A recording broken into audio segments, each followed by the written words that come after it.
Recovered Transmission, written by Ben Farley, music by Promethean Demise. Verbal transmission recovered and transcribed in the gravitational orbit of Earth. Record 163. It was in the year 2374, March 21st, that I, Captain Marshall Doré, and the crew of the Reconnaissance Observational Shuttle arrived at our goal of the gravitational orbit of Earth. Once every 10 years, the Coalition of Humanity has sent a group to ascertain whether or not our home planet has become once again habitable. Many scientists believe that although the planet's surface was mostly devoid of life from the scans that had been done on previous missions, there were life forms which still survived in Earth's oceans and seas. Many still wish to blame external forces for the destruction that happened on Earth, but it is my honest opinion, now seeing the brown, marred husk of a planet, that all of this could have been avoided if men of the past had taken responsibility for their world and began to cut back on the endless industrialization and destruction of this planet. However, it is also my opinion that it is not in man to stop. There is something in humanity that drives us to greater heights of resource retrieval and endless rise and fall of one empire or another which cannot ever truly be sated. If mankind truly has one unforgivable cosmic sin, it is our lack of contentment. Nevertheless, we strive, and it is the Coalition of Humanity which was formed at the death of the planet Earth, which has moved what was left of the population, along with a vast number of animal and plant species, to the new homeworld, imaginatively called Terra 2. I wonder whose bright idea that was. Regardless, Terra 2 is a poor substitute for Earth, and is abundantly more inhospitable on many basic levels, which makes terraforming much more difficult. Because of this, these reconnaissance missions are of great importance, as there are no other habitable worlds within any reasonable distance, and humanity barely survived the first exodus. We all hope that one day Earth will once again prove a viable option for living. However, from our initial scans of the planet, we will not be returning home this decade. The surface of the planet is still rife with radiation, and regardless of not having soil samples, we can easily see that nature has not yet recovered what once belonged to it. It was a long shot, and our duty, but it was not yet to be. As for myself and the crew, there are 8 of us. The crew are as follows: Engineer Heinrich Vernebraun, Pilot Andrew Morwood, Scientist Sentin Andwari, Scientist Tabitha Klein, Data Analyst Catherine Lee, Soldier Garrett Watley, Soldier Lucas Hudson. As for the rest of the happenings of Terra 2, there's truly too much to tell. But I can say this: no matter what anyone says or lies about, humans still have the same problems that they've always had. Differing religions, race prejudice, class systems, all of which people try to make us believe are gone in this utopian future. However, this is not the case. People are still people, no matter what period of history we look at. Record 169. During some newer scans, which occurred on April 15th and 19th, the scientists of the crew have found actual proof of life forms on the surface below. On the 15th, we spotted a grouping of what looked like hairless, green-skinned primates heading towards the western coast of what used to be Spain, towards the Pacific Ocean. On the 19th, we spotted the same grouping of the things swimming in the ocean before disappearing into the watery depths. This is actual proof that things can live on the Earth again. After all these years, this might be the change which we have waited. The things were not like anything that was documented in any of the historical records of Earth. However, who knows what sort of mutations could have happened to things that survived the irradiated wastes of the dead planet. We will make preparations to scan further and possibly descend for the first time to the planet's surface in search of anything that could lead us to a breakthrough. With the enclosed exosuits which each of us has been provided, we would be able to survive unharmed for a limited expedition to the planet's surface. It is not truly a matter of exposure or radiation or even bodily harm that we risk, as all of those things are accounted for, and the suits even provide a vast degree of physical protection were we to encounter danger. In the end, it is simply a matter of eating and drinking, which would make our expedition only viable for a finite period. Regardless of what space-age sustenance our scientists have been able to concoct, we can still only transport so much. I will record more once we have a more solid plan. Record 176. All our plans were for naught. During the planning stage of our expedition, our ship, the Escape, was hit suddenly by a meteorite which we did not see on our short-range scanners. The rest of our crew was killed, either instantly or shortly after being sucked out in the vacuum of space. The results were horrific. And it was only because I was out making repairs on one of our connected scanners that I survived. However, because of the impact, I was spun off into a whirling collision course with the planet's surface. And it was only by some strange twist of fate that I was not dashed to pieces on the withered, stony ground. I had, in fact, been falling when my sense could no longer handle the intensity of what was occurring, and I blacked out. When I awoke, I realized, with some fright, I might add, that I had been plunged into the immense waters of the Pacific Ocean. My exact coordinates, I know not, as even though the suits themselves are equipped with geographical surveying trackers, without a link to the database on board the Escape, I can get no true readout of my location. All I know is that I am drifting slowly and listlessly towards the bottom of the ocean. The suit is keeping me alive, but I have no real means of escape, as although the exosuits are made to be somewhat buoyant, the overall weight is gradually dragging me downward, and they are not designed with any internal form of propulsion through the water.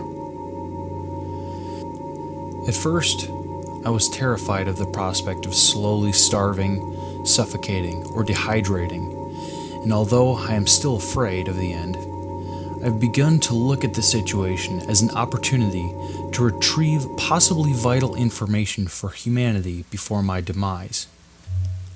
I am the first to be on this planet in over 200 years, and who knows what wonders I might find. Although I cannot escape, I can in fact release a data module along with a buoyancy tube which will make its way to the surface, and once there it will continually seek to transmit the data I have recovered to the next group of researchers, which will come by in a decade or so. For now, I must sleep. It is growing darker and darker, and my head is beginning to pound from the slowly growing pressure. It is April 28th, by the way, if dates really matter anymore. Record 179. I am recording this on May 7th, and although I have recorded other information since the last explanation of my situation, There's not been much of note, save descriptions of a few marine rock formations that I spied from a distance, and an overall description of the temperatures and possible differences due to the oceanic currents in relation to what we had ascertained during the preliminary planning of our expedition. Other than that, very little has changed of my situation, save one queer and rather unremarkable occurrence of a small school of fish which swam close to me in the exosuit and stopped, almost as if in unison, and simply looked in my direction. I cannot tell whether or not they were afraid, as they did not scatter, or if they simply were curious of the hulking metallic thing which sunk ever deeper. Either way, after a time they dispersed and went on about their usual business. Could not help but notice comparatively odd alterations and peculiarities from the fish that I have seen, but nothing to truly alarm me. At least we know that some form or mutation of fish still exists on Earth, and that is more than we knew prior. I will report again soon. Record 180. On May 12th, at approximately 4 a.m., my exosuit was attacked by a rather large great white shark. Although at first the thing simply bumped into me, as soon as I started awake, the thing latched onto the metal hull of the suit and thrashed frenziedly about. No real damage came to the suit or myself. However, this gave me some time to dwell on the thing as it attacked. At the first, I was greatly startled and could not help but think of the horrible situation I would have been in had I not been protected by the suit. However, as the attack continued, my thoughts changed. I had to admire the ferocity and grandeur of this immense, toothy fish and think upon the fact that this was truly the greatest of all Earth's marine predators. In many ways, sharks are a perfect organism for their environment, and have seemingly not evolved since prehistoric times. This, I reflected, as was probably why we did not try to export any sharks to Terra 2. Eventually the great fish let me go and simply swam away, looking back occasionally like a defiant child who had been scolded by its parent. Captain Doré out. Record 182. I know that there were, in times past, deep oceanic species which have a form of bioluminescence, and I believe that that was all I saw. The glowing orb, which illuminated the nearby underwater mountain ranges as it moved, did not shine upon whatever form of light it was attached to, and seemed to move quickly back and forth until finally it disappeared. If it were in fact something akin to the anglerfish, it would make sense why it scoured the rock formations, perhaps searching for easy prey. Although all of this is easily explained with even basic scientific knowledge, it upset my already excited nerves and only added to my stresses. I have now calmed myself, but I still have the oddest feeling that something about the light was unnatural in some way or another. Perhaps it was the color, that pale green light, which blended with other hues and cast shadows in the water in ways I did not like. I am sure it is simply my overwrought emotions playing upon my mind, and the light was of a completely natural and of an explainable nature. I must rest, as the immense cold, although most of which is abated by the exosuit, and the extreme darkness of the unfathomable sea deeps, combined with the increasing pressures, fatigues me. Captain Doré, May 15th. Record 184.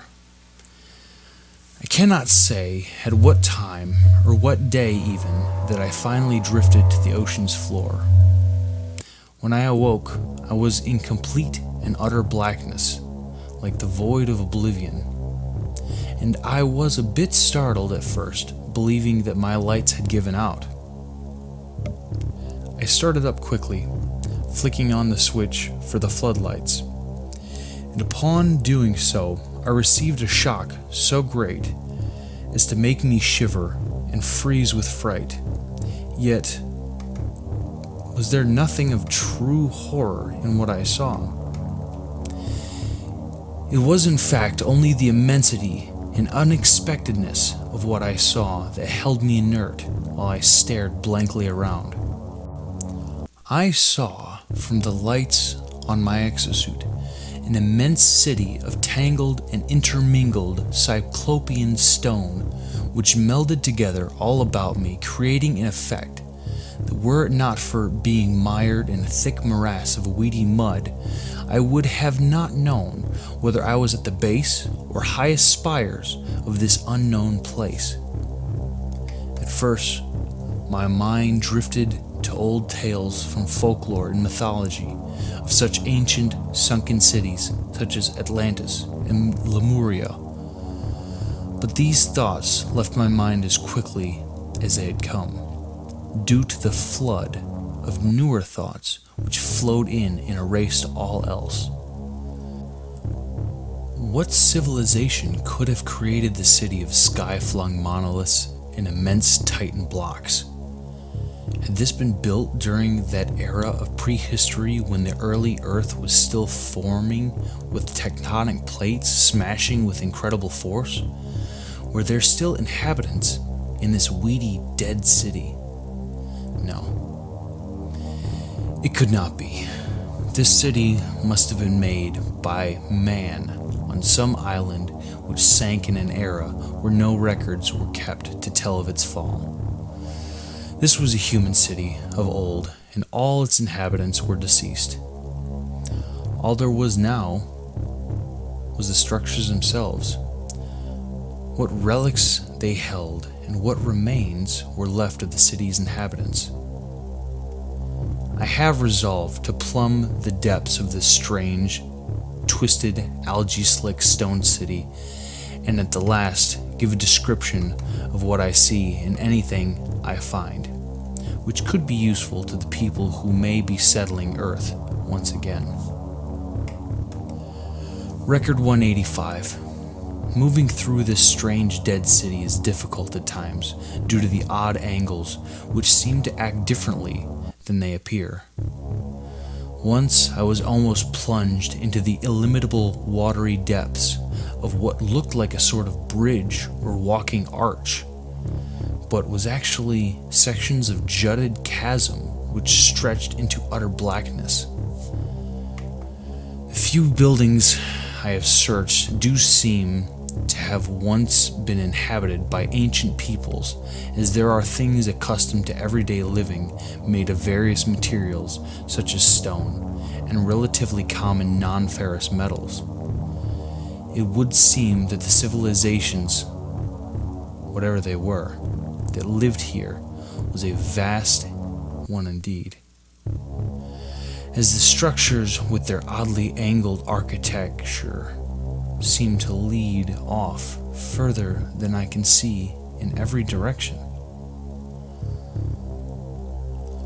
All of the details of this ancient and lost drowned city seem to meld together, and navigation in this unknown place has become more and more difficult the further I go.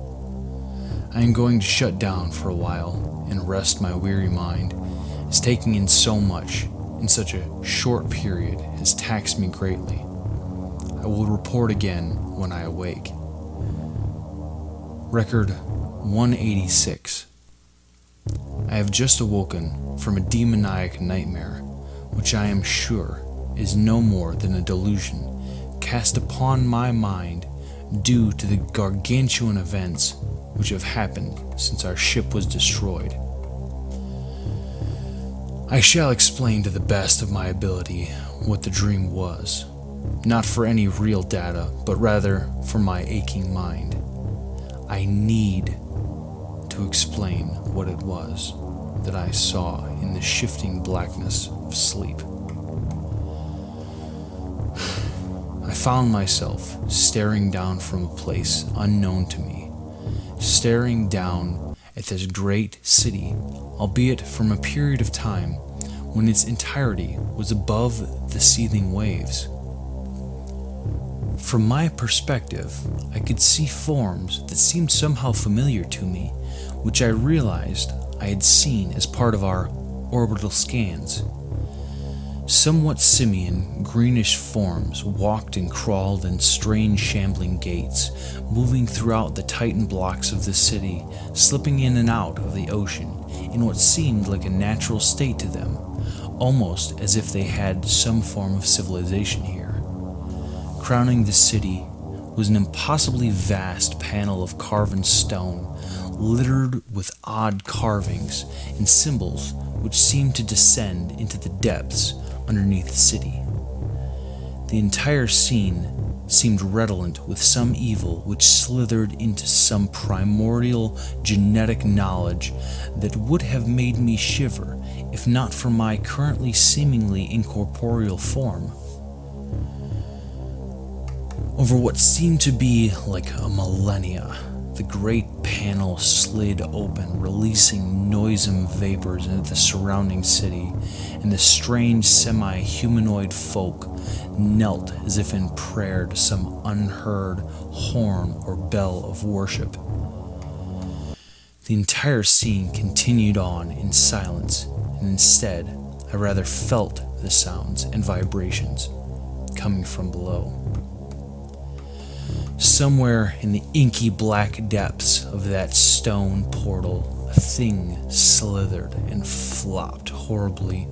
As it did so, my mind began to picture the form which writhed loathsomely. All at once, a massive, corpulent form began to slide into sight, and my viewpoint above the city was sucked towards the shadowed monstrosity. It was awful. My view stopped short of the hideous thing which combined depictions of ancient folklore. What could be a contorted and twisted version of some sort of aquatic species, and other things reminiscent of a diseased, pudgy human. Before my eyes could adjust fully to the darkness of those stony abysses, my vision went black as I slipped back into the normal dreamless sleep. Only for a moment did this happen, as I snapped awake in the small stone structure where I had taken my short rest. I cannot help but think that my mind is being stretched and strained with my incredible discovery, the unfortunate fate of my crew, and the inevitably bleak situation in which I had found myself. I am unsure whether or not anyone should take this portion of my record as more than possible delusion. What I have seen I know is true to me, however, without any other witnesses to the details, it is impossible to say. It was not until I had awoken that I realized my hunger for the first time, and grasped that my food storage was dwindling to the point where I shall be going off any nourishment within a day or two.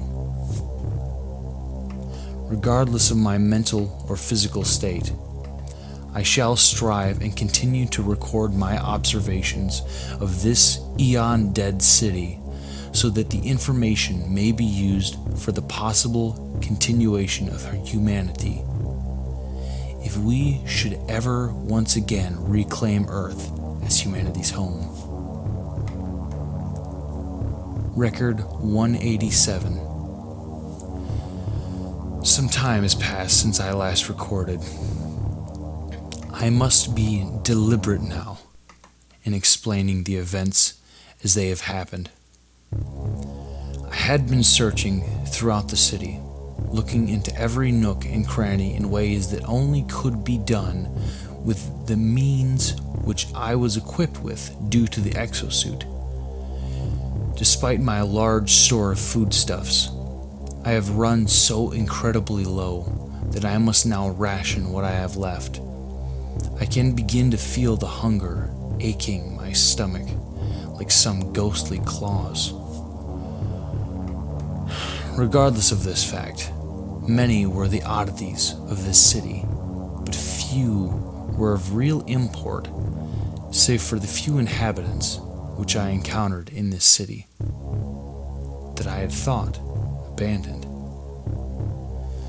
It was during the search of a particularly large structure, which was connected to nearly a dozen other weedy spires, that I spied a group of the beings the likes of which I can only describe based on comparison to things in the natural world and popular fiction. The things swam through the water with a natural ease like that of a fish, and they had certain properties which made me think of several ichthytic species. Before they came too close, I shut down my suit and stood as still as a stone, leaning against a nearby well. And in a way, that was due more to fright than any actual fear of the things hearing me within the suit. I held my breath as they drew nearer. I was able to shut down the external lights of my suit before they spotted me, but I did, perhaps out of fear, keep the internal lights running so that I could see through the glass. There were 6 in total of the creatures, but only one of them broke their seemingly regimented formation, which reminded me of a school of fish, in order to look closer at the large, shiny object that leaned against the water-soaked granite. The thing drew nearer to me, and it was then that I recognized them as the strangely simian creatures we had spied on our reconnaissance of the planet. They had a dark, green, scaly skin that blended with their seemingly softer, paunchy, and cream-white underbellies, and their overall aspect was hauntingly humanoid, although with a vast number of differences. They had long, clawed feet, which were webbed, which clearly sped their swimming ability like a diver's fins, and their legs were oddly short, yet clearly thickly muscled, and obviously immensely strong based on the speed and distance with which they could cross in a single flick. In this aspect, I could not help but correlate to a mix of frog-like details and those found on alligators.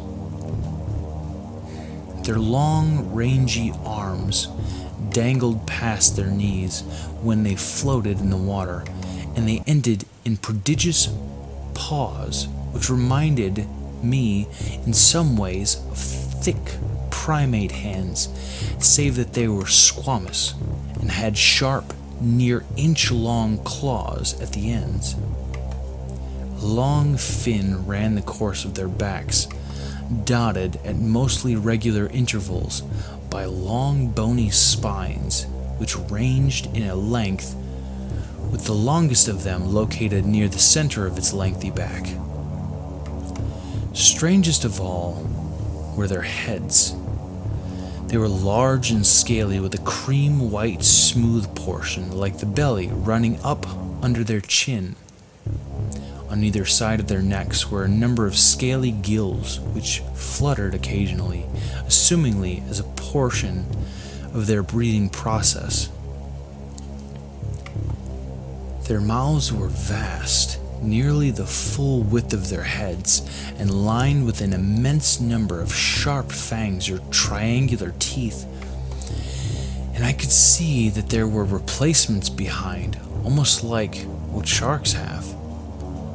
On the sides of their heads were strangely pointed, yet somewhat stubby and membranous things that I, for the lack of a better term, will call ears. The one which had broken away was staring at the now darkened glass of my exosuit's helmet, and I took the chance to look into those black, multi-lidded orbs, which I will describe as eyes. Unlike those of a human or other mammals, these eyes held no warmth and only made me think of the vast voids of space, save for that here there were no stars to break up the monotonous black. The only variance in them was what was made by the cast of light which filtered through them, showing the layers beneath. Something in those eyes gave me the impression of some strange hereditary and deep-seated feeling of Earth's primordial days when man was first making their way on the hardened surface. I was lost in thought, thinking of the possibility of these almost humanoid beings taking a separate evolutionary path and never leaving the sea, but in some strange way the eyes held an unplacable characteristic redolent of long-forgotten evil. We stared for what seemed like an eternity at one another, and the thing floated peacefully in front of me with occasional flicks of its fins. All of a sudden, the thing bared its fangs and chomped into the round glass portion of my helmet, writhing ferociously, flinging its body back and forth. I was knocked from my lean position and fell back first onto the sunken floor. However, my suit had obtained no real damage, as the glass is bullet and fireproof, nearly as strong as the metal itself. The flick of their fins, the things disappeared into the inky darkness, and I was left lying on my back, left with so many questions, pondering the origins of those things and the implications of such creatures in this impossibly ancient city of twisting stone blocks. Record 188. The hunger has begun to eat, not only at my body, physically weakening me, but also at the fringes of my mind. I believe that I am beginning to have hallucinations, or more frequent nightmares, due to these hunger pangs, and eventually, this starvation will surely finish what the sea has been unable to do. In my day or night dreams, cannot tell which is which in this sunken gloom, I am overwhelmed with visions of strange greenish ghost fires illuminating the city and shivering indescribable blasphemies which slither to and fro throughout what is left of the skeleton of this place. I can no longer trust my own sight, and I know not whether even those fish things were real. Is any of this? These things were consistently infringing upon me even when awake, and it is only through pushing on even deeper within this city that I can gain any respite. Somehow the physical attributes of things around me help to dispel these fears and phantasms. I had thought of turning away from this forsaken metropolis of the drowned, but with how far I have come, I cannot even begin to understand which way would be out. Up is down, and down is up. In is out, and vice versa, in the jagged stone of this hieroglyph-scrawled structures. At first, these hieroglyphs meant nothing but gibberish to me, but somehow I've begun to understand in the vaguest of details. They do not give me any real knowledge, but simply a feeling of primordial horror known only to the men or things of an age lost to a period of prehistory. Were there men when these things were constructed? I do not know. What's that ahead? Looks like a circular area, similar to what one would find in a very old town center. And beyond, that panel, that door, is the one from my dream. I must get closer. Those symbols, those carvings, what do they mean?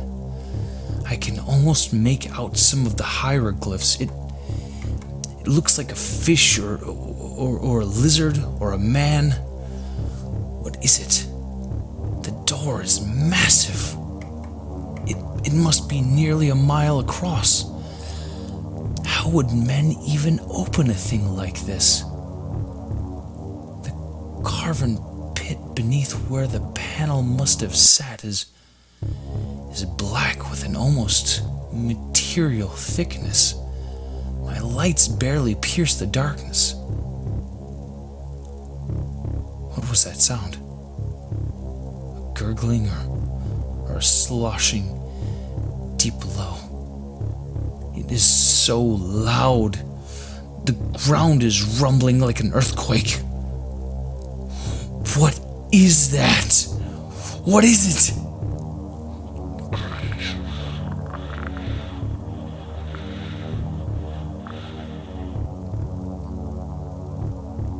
End of transcription.